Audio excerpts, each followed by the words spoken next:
Bagi Anda yang biasa sebelumnya makainya dengan cara digesek, sekarang kita sudah semakin terbiasa makainya dengan cara dicolok. Apalagi kalau bukan kartu plastik seperti ini. Ada paspor BCA, kemudian BRI card, ada juga BNI card dan sebagainya. Kita berbicara mengenai kartu yang semula menggunakan magnetic stripe, sekarang orang semakin terbiasa, norma baru, kebiasaan baru juga menggunakan chip. Mengapa sih harus pakai chip? Bukannya magnetic stripe juga fine-fine saja sebelumnya, bahkan jauh lebih simpel, tinggal gesek saja. Kita berbicara mengenai kartu debit gesek siap diblokir. Kapan siap diblokirnya dan bagaimanakah mekanismenya sampai ke batas akhir sehingga kartu-kartu plastik kita tadi tidak berguna lagi, tidak ada faedahnya karena sudah tidak bisa dipakai, hanya bisa dipakai dengan cara dicolok. Kita lihat ini adalah dasar kebijakan migrasi. Mengapa kita harus berubah habit dan juga merubah bentuk kartunya dari semula magnetic stripe kita menggunakan bentuk chip. Tapi sepertinya juga sudah semakin maju, semakin progresnya kerasa karena semakin banyak orang menggunakan kartu-kartu ATM dan atau kartu debit yang sudah ada chipnya, bahkan sudah sampai ke 80%.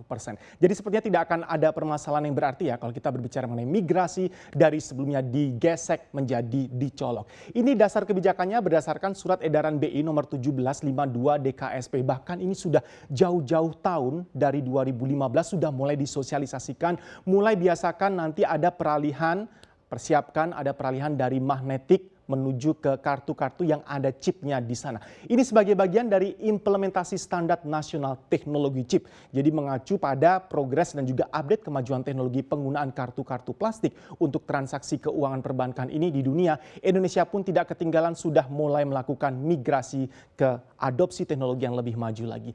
Ini mengenai penggunaan personal identification number online 6 digit yang sudah dimulai dan sekarang juga menjadi norma baru dalam hal keamanan bertransaksi melalui kartu plastik. Sekarang ditambah lagi, selain kita sekarang sudah menggunakan PIN, personal identification number sampai ke 6 digit, kita juga harus menggunakan kartu yang ada chipnya. Ini berlaku untuk kartu ATM dan atau debit yang diterbitkan di negara Indonesia. Bagaimanakah kalau Anda bikin kartunya di luar negeri, nanti ada mekanisme tersendiri di sana. Tapi yang jelas Anda juga harus ikut bermigrasi sebagaimana dituntut oleh kemajuan teknologi saat ini. Harus berchip.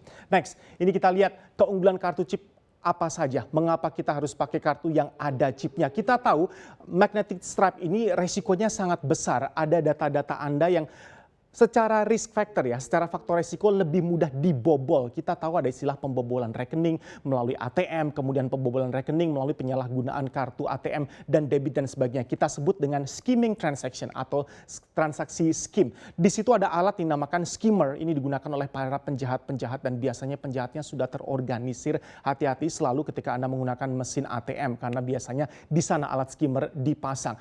Mengurangi risiko pencurian data nasabah melalui proses skimming. Ini adalah salah satu hal mengapa harus disegerakan karena pemerintah juga toh sudah memberikan waktu sangat lama sehingga akhirnya harus direalisasikan dari magnetic stripe di samping kita sekarang menggunakan chip. Memberikan perlindungan tidak hanya bagi kita saja sebagai nasabah tetapi juga para merchant atau pedagang, toko-toko, retail dan sebagainya mereka juga ikut dilindungi karena tentu saja akan ada kerugian besar dari merchant ketika ada kekeliruan atau mungkin penyalahgunaan atau kesalahan atau pencurian data yang tidak disengaja yang terjadi. Bank pun demikian. Nasabah Merchant Bank 3 ini semuanya mendapatkan proteksi atau perlindungan dengan kita menggunakan kartu yang ada chipnya. Tetapi sekali lagi yang namanya faktor resiko selalu ada di sana. Tapi paling tidak sesudah kita menggunakan magnetic stripe yang mengandung banyak resiko bisa jauh dikurangi dan diminimalisir untuk kesalahan atau mungkin kerugian disebabkan oleh penggunaan atau pencurian data. Jadi chip menjamin akan banyak sekali bisa diminimalisir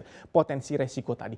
Next, ini batas akhir migrasinya tergantung dari kebijakan masing-masing bank. Tetapi kalau kita mengacu dari peraturan dan surat edaran Bank Indonesia tadi, akhir tahun ini sudah menjadi batas paling akhir dan harus segera dimulai penggunaan kartu-kartu berbasiskan chip.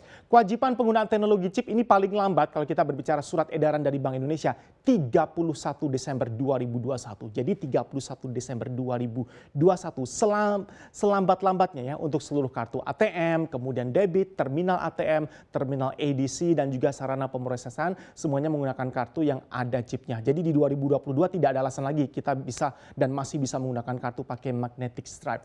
Magnetic stripe bagaimanapun ini masih ada fleksibilitas di sana sampai 31 Desember 2021. Tetapi Anda masih bisa menggunakan magnetic stripe tergantung pada jumlah rekening Anda. Ini dibatasi sekali pada rekening saldo dengan jumlah maksimal 5 juta rupiah. Sedikit sekali, jadi ini juga eksepsional dan sepertinya juga tidak begitu banyak jumlahnya atau signifikan dalam pengertian orang masih mau menggunakan magnetic stripe. Karena bank pun juga pasti akan mendorong Anda untuk segera mengganti kartu ATM-nya dan semuanya dipermudah kalau kita mau ganti kartu magnetic stripe menuju ke kartu yang ada chipnya.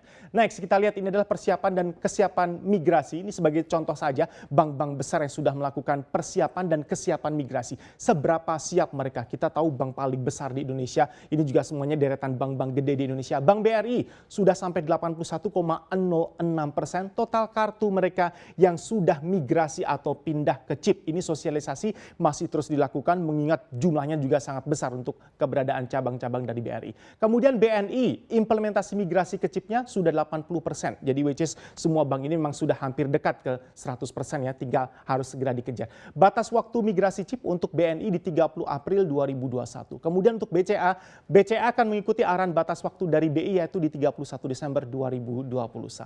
Next, ini bank besar berikutnya ada Mandiri. Mereka punya program namanya Cleansing Mandiri Debit Magnetic Stripe. Ini ada 3 tahapan, sambil kita lihat ya. Tahap pertama ini untuk expiry date kartunya, kalau sudah expired di 2021-2022, 1 April harus segera diganti. Tahap 2, ini di sini ada 2023-2025 untuk expiry date Anda. Sambil Anda tengok ya, isi dari expiry date di kartu Anda masing-masing. Ini nanti di 1 Juni 2021. Tahap ketiga, expiry date di kartu Anda 2026 hingga 2030, 1 Juli maksimal sudah harus ditukarkan dan ganti dengan chip. Anda bisa langsung mengecek ya kartu Mandiri Anda seperti apa, karena ini semuanya harus dilakukan di 2021 ini juga, April dan Juni serta Juli.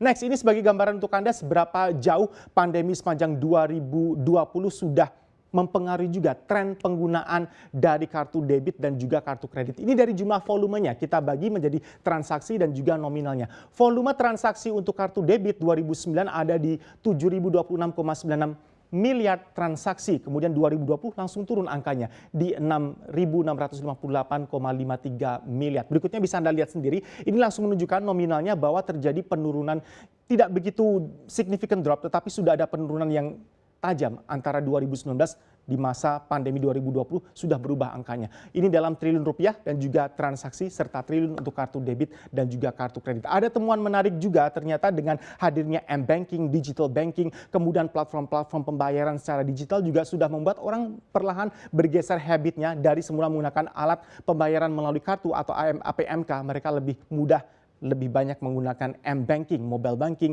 e-banking, dan sebagainya. Ini juga menjadi pertanyaan bagi kita, apakah nanti penggunaan dari alat pembayaran menggunakan kartu ini masih sama banyaknya, atau pertumbuhannya bisa diharapkan lebih, atau malah justru akan ada pergeseran habit baru dari yang semula digesek, kemudian menuju dicolok, sekarang tinggal dipencet saja di smartphone Anda, semudah itu. Kita nantikan dan kita kawal bersama, satu hal yang pasti, segera ganti kartu Anda dengan yang ada chipnya.